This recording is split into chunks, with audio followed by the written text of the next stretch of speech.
Good morning, everyone. Welcome to New York Buddha Dharma. Our study group is dedicated to the teachings of Chogyam Trungpa Rinpoche and other Tibetan teachers, and any enlightened teacher. Tonight, we are going to be hearing a talk about Yasodhara. Yasodhara was the wife of Siddhartha, and our story takes place over 560 years ago. So I'm just going to start the talk by doing a little reading from a lovely play called Yasodhara. Can you see it on the monitor? Mm-hmm. And it just opens up the setting.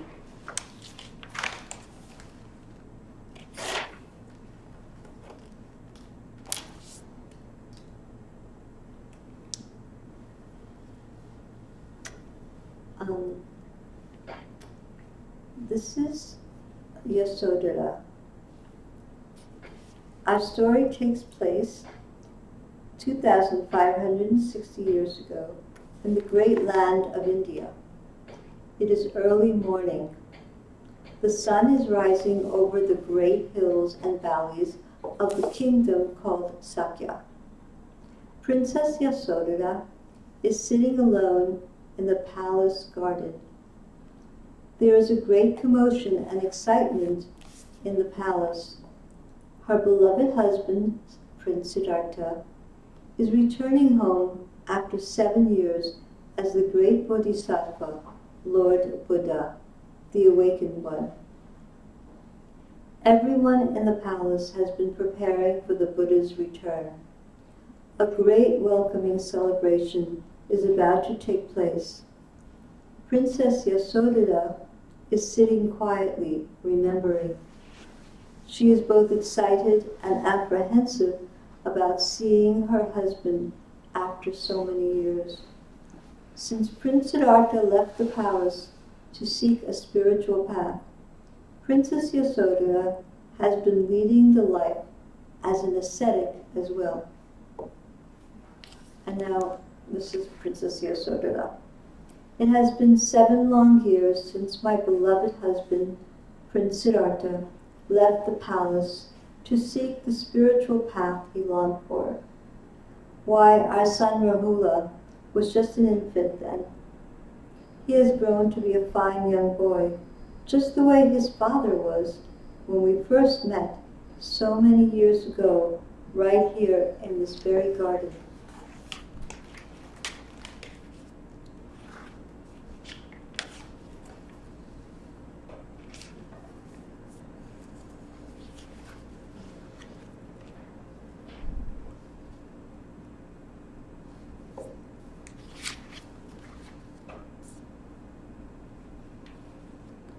And she goes on to say, she's remembering when they were little children.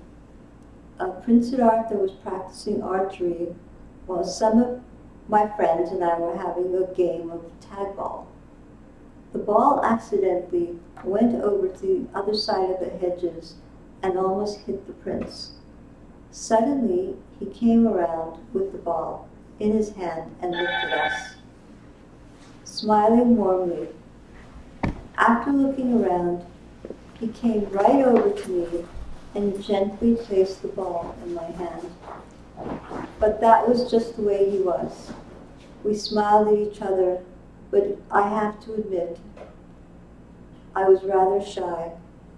After all, he was so handsome and kind even then. The following day was to be a great festival in the palace. All the young princesses and princes were invited to compete in a sports event, and the winner was to receive the grand prize, a white elephant. The final competition was archery. The kingdom was known for its great archers, but on that day none compared to the grace and accuracy of the young prince. In every event, Siddhartha outshone everyone. To my surprise, King Suhodana and Queen Mahapajapati, his parents, asked that I present the prince with the grand prize of the white elephant. Prince Siddhartha, and this is what she says to him, Prince Siddhartha, for your great skill in every competition, I have the honor of presenting to you the grand prize, a white elephant. The crowd cheered as the prince and I walked around the courtyard with the magnificent elephant. The king and queen were so proud of their son, and of course I was so honored to be a part of this very wonderful day. So that is the kind of like the set that we are working with on understanding who Princess Yasodhara was and who Prince Siddhartha was. I think someone just came in, so wait a minute. I want to go over the history of these two families, Yasodhara's family and Siddhartha's family. Yasodhara means glory or splendor. Her nickname was Gompa, and that's what people who knew her really well, or Prince Siddhartha, would call her Gompa as a nickname.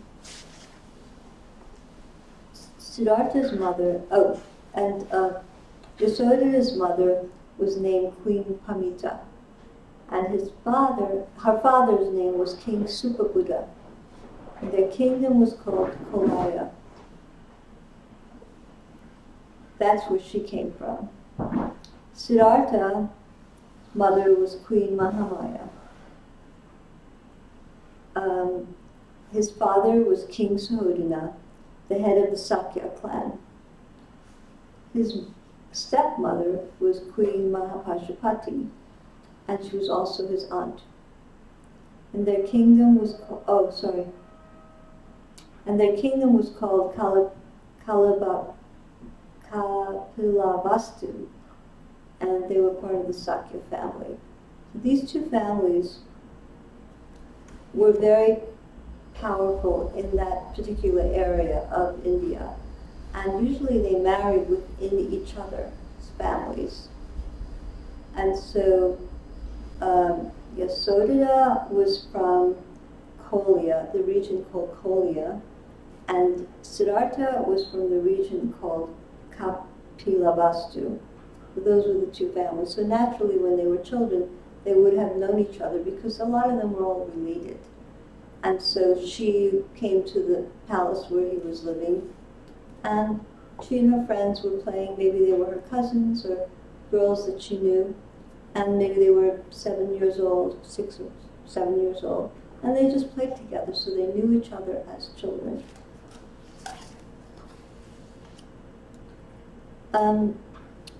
As she grew up, her family, the lineage of Yasodhara, her mother, Queen Pamita, was a lineage of women who were healers. And so even though they were of royal blood, they went into the village where there probably poorer people lived, or people who couldn't afford doctors, and they went to heal them. They had medicinal herbs, they had food, they had water, they had clothes, and they would just go into the village and do what needed to be done to help people. So here's a little kind of scene between Princess Yasodhara and her mother. Princess Yasodhara and her mother, Queen Pamita, often went into the village to care for the sick and those in need. As long as she could remember, Princess Yasodhara's only thought was to ease the suffering of others. It is said that her touch healed all who came in contact with her, and her smile warmed 1,000 hearts. And this is what she says to her mother, Queen Pamita. Mother, I so love coming into the village with you and learning your skills in healing. The simplicity in the way villagers live their lives right here in the forest, among nature, gives me a sense of peace and tranquility. And to be able to help them makes my heart rejoice. Thank you for teaching me the art of healing. And Queen Pamita, her mother, responds, my precious daughter, you are such a joy to me. You are intelligent, generous, beautiful, loving, and kind. These are the attributes which would make any mother proud. I have dedicated my life to healing, as did my mother and her mother before her. Yasodhara, you come from a lineage, a mother lineage of healers. This is your inheritance. I am so happy that you have taken this into your heart, and we can share this important work together. Now, Queen Pamita, as Queen Pamita and Yasodhara were speaking, they did not notice that Prince Siddhartha came riding along on his horse with his attendant, because since his father didn't want him to ever leave the palace, he would sneak out and go with his attendant and the horse, and they would go journey around the villages to see what people were doing. In any case, so while Yasodhara and her mom were talking, Siddhartha was watching the scene, and he was kind of surprised to see her and her mother in town. Now her mother, they were attending a small child, and her mother said, can you just wait for me, I'm going to bring the child inside. And as she did that, Prince Siddhartha came over to her, and his attendant kind of walked away with the horse. And he said, good morning, Princess Yasodhara. I am very surprised and delighted to see you here. Do you often come into the village? Because he was never really allowed to leave the kingdom, the palace. He was surprised that she was there, and it was no big deal. And Princess Yasodhara said, why, good morning, Prince Siddhartha. I am surprised to see you here as well. Mother and I often come to the village to help in any way we can. May I ask the prince what brings him here? Of late, I have been taken to traveling to see what life is like outside the palace walls. I know my father doesn't approve, but I feel compelled to do so. If I am to become king one day, doesn't it make sense for me to know who the people in my kingdom are? I do enjoy these excursions, and quite frankly, it feels liberating to get outside the somewhat stifling environment of the palace. And what's wrong with the child? He wants to know. And Yasodhara said, the child is sick. Her parents are too poor to pay for a doctor, so mother and I bring medicinal herbs and bandages and food. It is the tradition of the women in our family to work with the sick and those who are in need. It brings me great joy to be able to do so. When I was a small child, I vowed to dedicate my life to relieving the suffering of others. This is my avocation.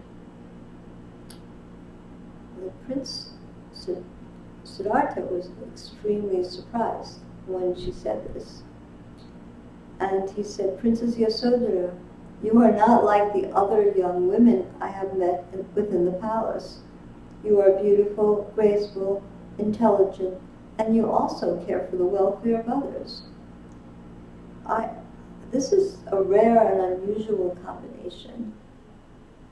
I feel so lucky to get to know you in this new way. You are an inspiration to me. Well, thank you, Prince Siddhartha. It means so much to me to hear these encouraging words from you. Since we are being so open with each other, may I ask what your aspirations are? Now here, Prince Siddhartha was taken aback because no one had ever asked him that question before. And he said, I believe you are the first person to sincerely ask me this question without expecting the usual answer of wanting to be king one day. If we can be honest with one another as friends would do, I too have always had a longing in my heart to relieve the suffering of others.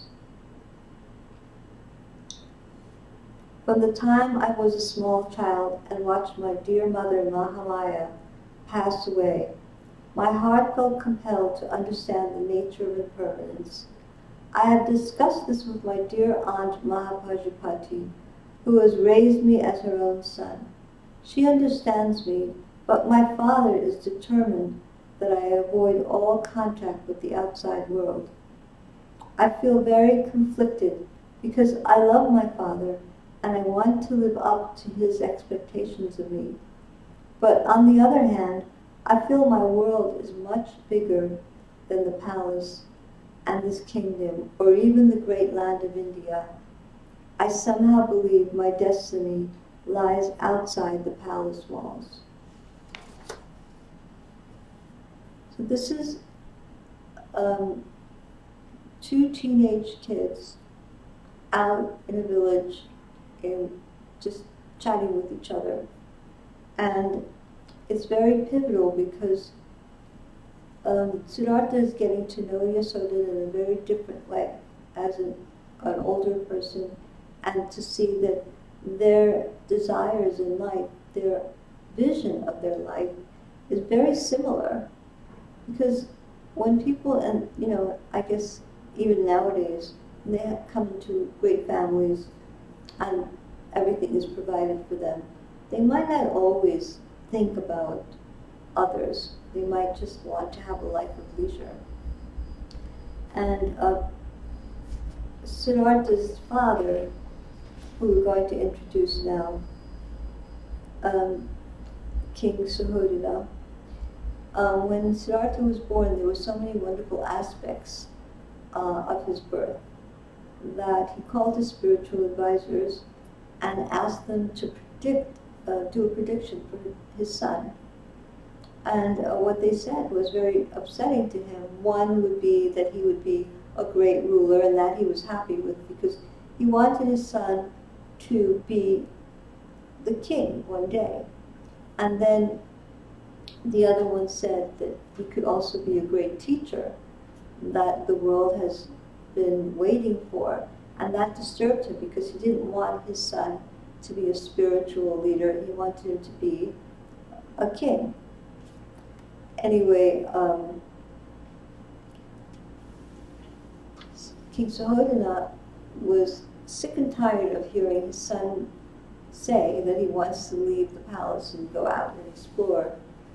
And so he was with his wife, Mahapajapati, who was Siddhartha's stepmother too. They were both, she and her sister Mahamaya were both married to the same king, King Suhodana. But Mahamaya, after giving birth to Siddhartha, passed away.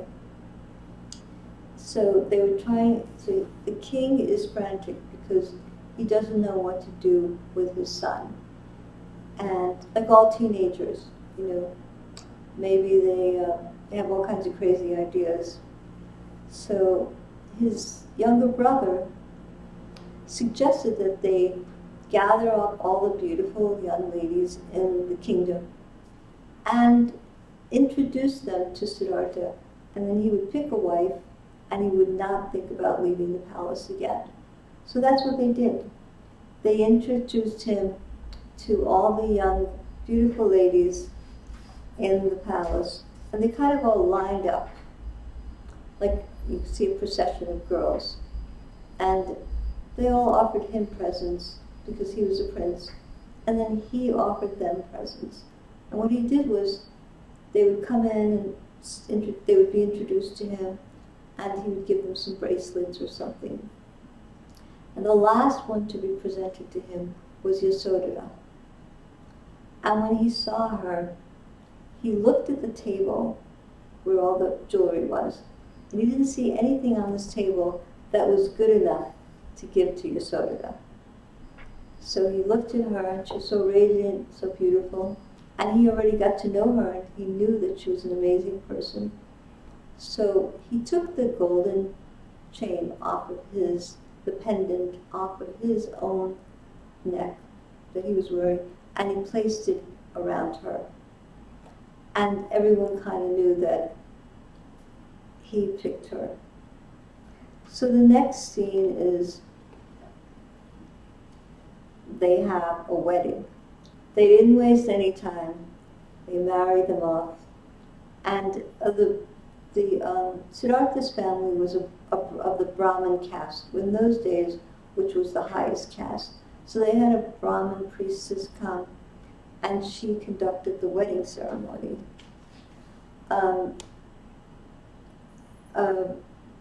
Prince Siddhartha and Princess Yasodhara were married in the palace garden amidst great pomp and circumstance. They were both 16 years old. The entire kingdom rejoiced in the union of these two extraordinary young people. Prince Siddhartha and Princess Yasodhara walked around the fire 7 times, symbolizing sacredness and purification. So you can imagine this scene where they have a fire pit, they have the Brahmin priestess and these two beautiful young people, and they walk around the fire, and and they get married. And the Brahmin priestess proclaims, "We are gathered here today to join in marriage Prince Siddhartha and Princess Yasodhara. Their union signifies the joining of 2 great kingdoms, King Suhodana and Queen Mahapajapati, and King Supabuddha and Queen Pamita. May this day bring auspicious blessings to these 2 great families, and may their union may the fruition of this union bring many children to ensure the continuation of their family lineage." And this is what was most dear to them, the continuation of their family lineage. And then Prince Siddhartha said, "My dearest Yasodhara, I love and admire you with all my heart. You are beautiful, intelligent, and wise beyond your years. May I always be a support to you in your work to help the sick and those less fortunate than us. And may our union be blessed and based on the practice of meditation, love, friendship, respect, and spiritual freedom. May this be my wedding vow to you." So he emphasizes spiritual freedom. And Princess Yasodhara said, "My dearest Siddhartha, I love and admire you with all my heart. A young woman always dreams of falling in love and marrying her Prince Charming, but you are much more than that to me. Siddhartha, you represent all that is good in the world, a loving and compassionate heart, an open mind, gratitude for all that you have, and a spiritual understanding of the interconnectedness of all beings. I promise to be a devoted wife and support you in all that you do. This is my vow to you." And the Brahmin priestess replied, "I now pronounce you husband and wife. May this marriage be blessed by all that is sacred in this world." So now they're married, and the king is very relaxed because he knows that Siddhartha is going to stay in the palace. Well, eventually, Yasodhara and Siddhartha had a baby, a little boy named Rahula, and everyone was very joyful. And they had a very loving and wonderful life together. And one day, it was a beautiful day in the kingdom, and they decided to get their carriage and they have their servants and make a picnic lunch and go out into the countryside, if that's what you can call it, and just have a picnic and spend a day together. So they have the horses, they had carriage, they had Rahula and the servants, and they go out this beautiful day and admiring the trees and the greenery and the flowers. And then suddenly, they see a man a couple of yards in front of them collapse and just fall down and was very, very sick. So Siddhartha told his wife to stay in the carriage, and he ran with the servant Chana to look at the man and see what was wrong. This is a very important scene because the man was shivering, he was cold, he was upset, crying, and Siddhartha said, well, what can we do to help you? And he said, I can't breathe, I'm so scared, please help me, I don't want to die. So Siddhartha said, don't worry, we'll massage your feet, we'll give you some water, we'll call the royal doctor and you'll get well. But Chana, who was accustomed to going out in beyond the palace walls, knew that this was a sickness that he said to him, Siddhartha, this is not something any doctor can cure. This is something very serious. And there's nothing we can do about it. It's a deadly, informs him the man has a deadly disease, I wrote. Anyway, the man finally does die, and it was a horrible death. And Siddhartha was overwhelmed because he had never seen anyone die before. He'd never seen anything this horrible before. And he felt so powerless because he couldn't do anything about it. And his wife said to him, you and Chana have to go to the river and wash your hands because I wouldn't want you to, get sick. Because she was a healer and she understood what that was. So Prince Siddhartha and Chana walked over to the river and washed their hands. Slowly, they all made their way back to the palace. What had started out as an innocent summer outing quickly became a day which was to forever change the lives of Prince Siddhartha, his family, and the world. That night, Yasodhara had 3 dreams. And she said, that night I was disturbed by 3 strange dreams.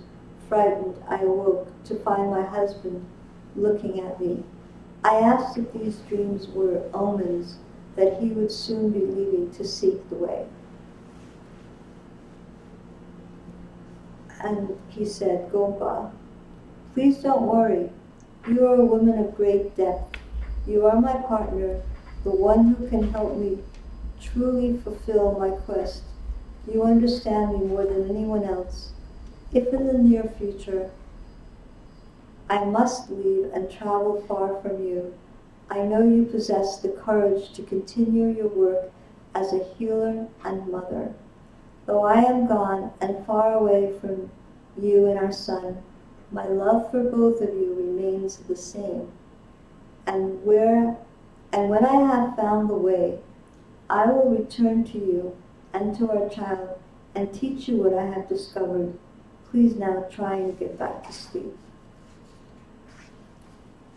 Prince Siddhartha's words, spoken so tenderly, penetrated Princess Yasodhara's heart, comforted her. She closed her eyes and slept. The following morning, the prince went to see his father, King Suhodana. And Suhodana looked at him, looked at his son, and he said, "What's wrong? You look very upset." And so he proceeds to tell his father what happened the day before, that they were out on a picnic and they saw this man collapse and die. And he said it was just a horrible experience, but was really, really pivotal to him that he told his father was the man was so frightened. His fear of dying and his fear of being sick and fear of dying, and he kept saying to his father, had so much fear, and I really need to find out what is causing people to be so fearful and so anxious.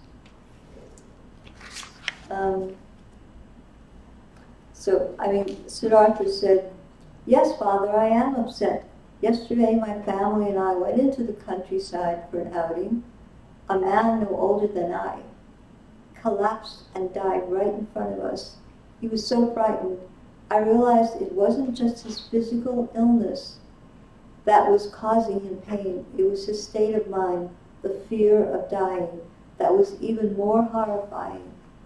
And then he goes on to say how, even though he had studied Brahmanism, so I have concentrated on religious philosophies and studies, and although the Vedas are profound, I still have to discover the way to end the mental afflictions that bind people to suffering in this life.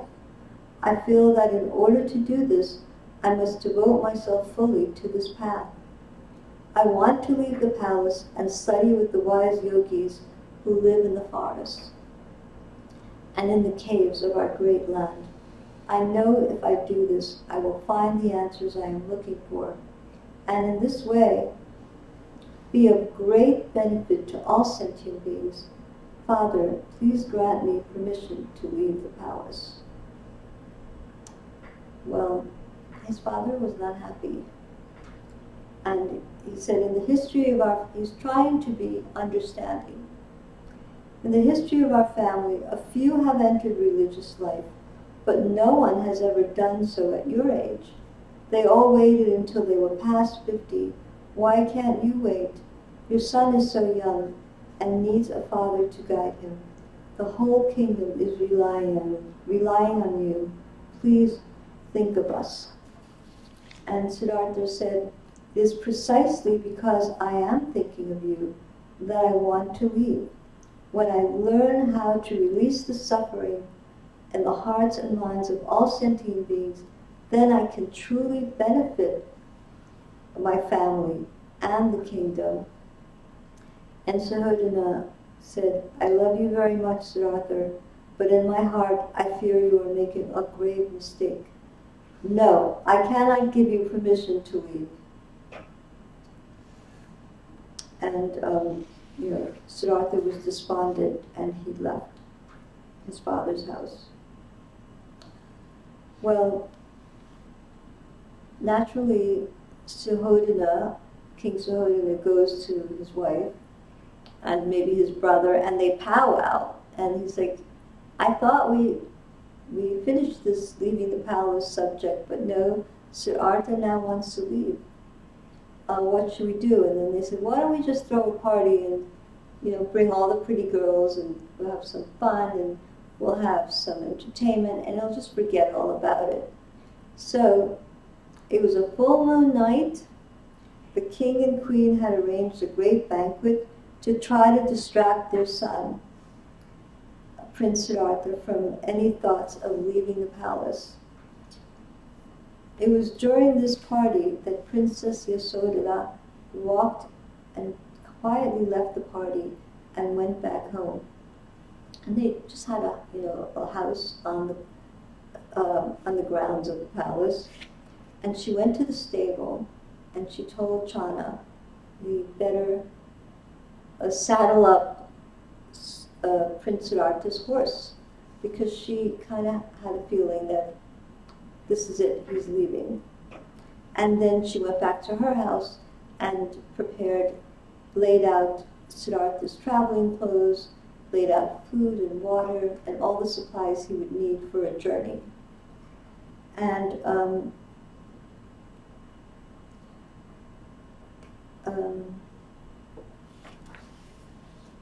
then afterwards, she took Rahula and went to sleep. Then Prince Siddhartha comes, and he looks at his wife and his son that was sleeping. He saw that she had laid out all the clothes, and he quickly changed his clothes, took off all his jewelry, and put on the traveling clothes. He went over to the bed where his wife and son were sleeping, and he touched their heads in a blessing, and then he left. And many people wonder, was she really asleep when he left? Was Yasodhara, or was Yasodhara pretending to be asleep? Because that would make it easier for him to just go. Then Siddhartha leaves, gets on his horse with Chana, and they go up far away, and there's a river. And when they get to the river, he gets off his horse, he gives the horse back to Chana, he cuts off his hair, and Chana starts crying because he's very upset, because he loves Siddhartha and he takes care of him. And even the horse, Kantika, is very upset. And Siddhartha crosses the river and he proclaims, "I will not return until I have found the way." So he's determined. Now,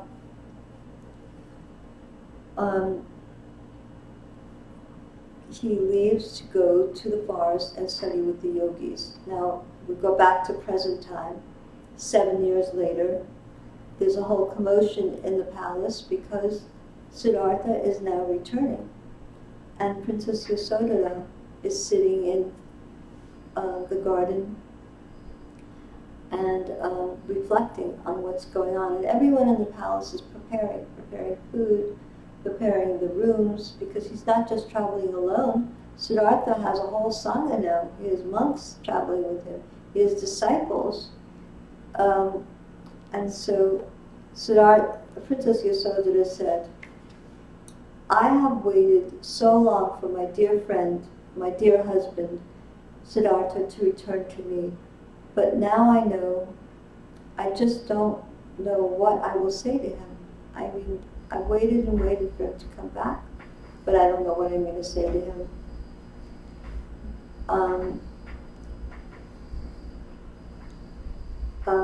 It has been 7 years since Prince Siddhartha left the palace of his birth to seek the spiritual path he longed for. Today is a day of great celebration throughout the kingdom. Their beloved prince is returning as the great Bodhisattva, the Buddha, the Enlightened One.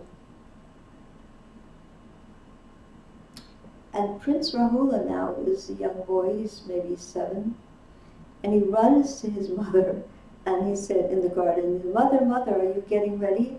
The Buddha and his monks will be arriving any moment now." And she said, "Yes, my love, I'll be there in a moment. You go and get ready as well." And then Rahula goes out and then he comes back again because everyone is so excited. "Mother, mother, can you see?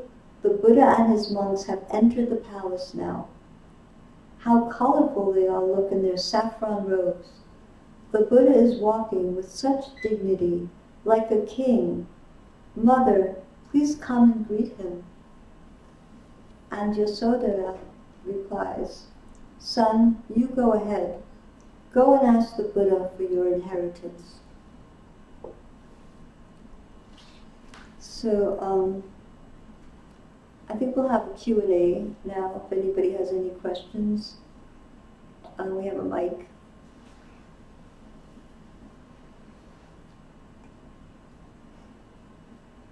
Any comments? John? What happened to Yasodhara?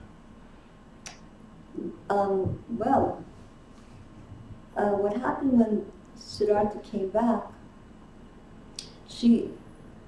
everyone in the palace, including his father, they all became his students. They all embraced Buddhism as their spiritual path. some of them became monks and nuns, and some of them remained lay people that lived in the palace.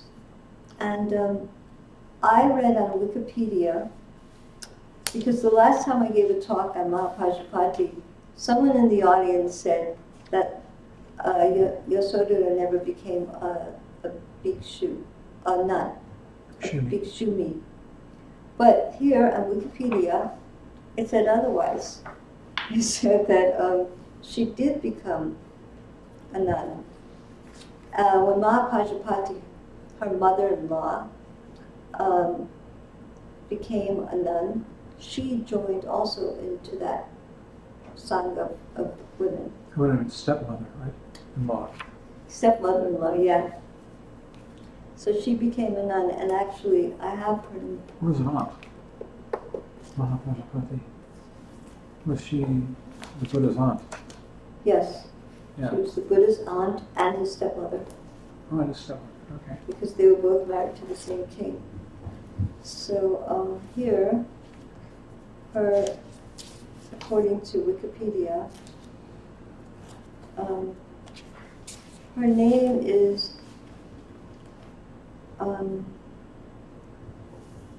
when Yasodhara became a Buddhist nun, her name was Bhikkhuni, and is considered an arhat. So she attained a high level of enlightenment. So that's what happened to her, according to Wikipedia. Anyone else?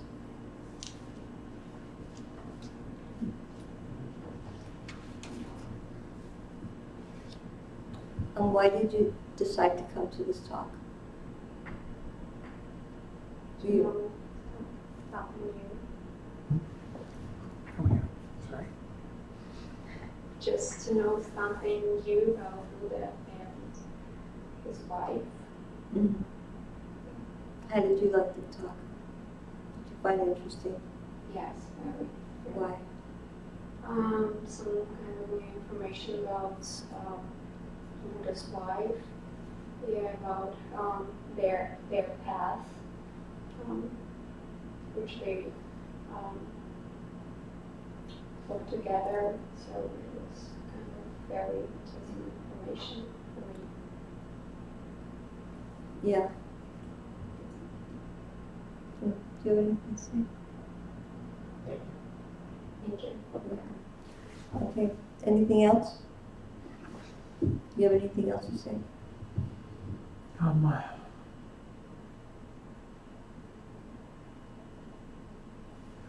Well, things have changed. How so? The mic. We don't have a lot of kings and queens anymore. In the Buddha's time, he resisted for a while the idea of women becoming monastics, bhikshunis. And today women are becoming much more powerful and achieving equality with men. That wasn't the case at the time the Buddha lived. Social structure is different. Yeah. Well, it was a great, a complicated social structure in that there were, there's a caste system, and even if women were, and nobody left their caste. It was a very rigid caste system, and the women were, when they got married, they went to live with the husband's family, and they basically never left that social pattern of living with his family. Mm-hmm. And so for a woman to go out into the forest and live by herself or live with a group and study the Dharma, that was unheard of, especially women of royalty, I would say, because they were very protected. But it wasn't the Buddha. The Buddha didn't feel that it wasn't because women couldn't attain enlightenment or didn't have the same Buddha nature as a man did.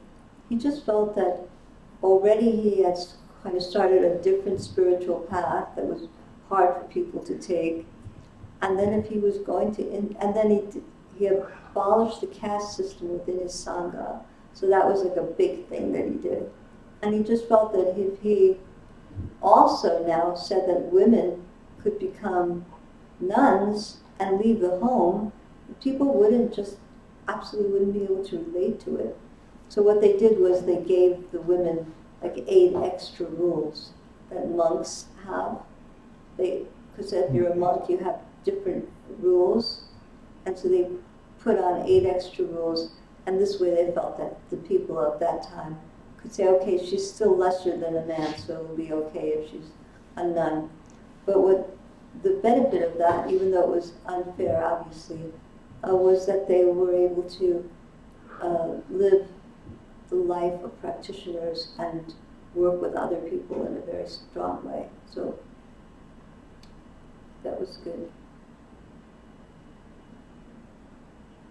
Anything else? Okay, just to end the talk, there's a wonderful song that I imagine Princess Yasodhara would sing while everyone's running to meet the Buddha in the palace. And it's not a song written by a Buddhist teacher, but it's called Why Did I Choose You? And it's a song written by M. Leonard and H. Martin, who were popular songwriters years ago, and they wrote Broadway shows. This is from a Broadway show. But I really like the words. Why did I choose you? This is Yasodhara, just reflecting in the garden before, as the Buddha was coming back. Why did I choose you? What did I see in you? I saw the heart you show so well. I saw a quiet man who had a gentle way, a way that caught me in his glowing spell. Why did I choose you? What did you offer me? A love to last a lifetime through. And when I gave my heart so many years ago, I gave it lovingly and willingly to you. If I had to choose again, I would still choose you.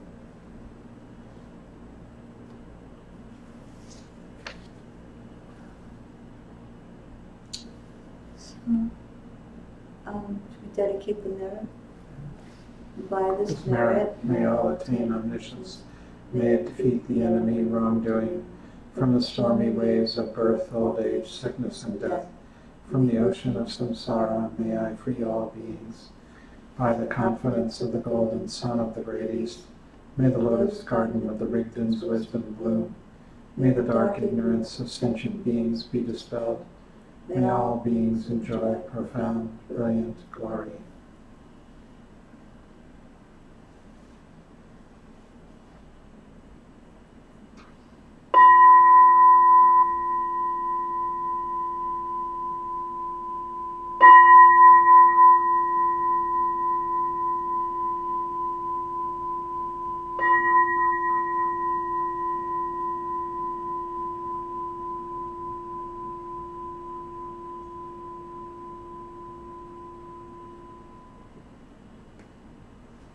Thank you everyone for coming.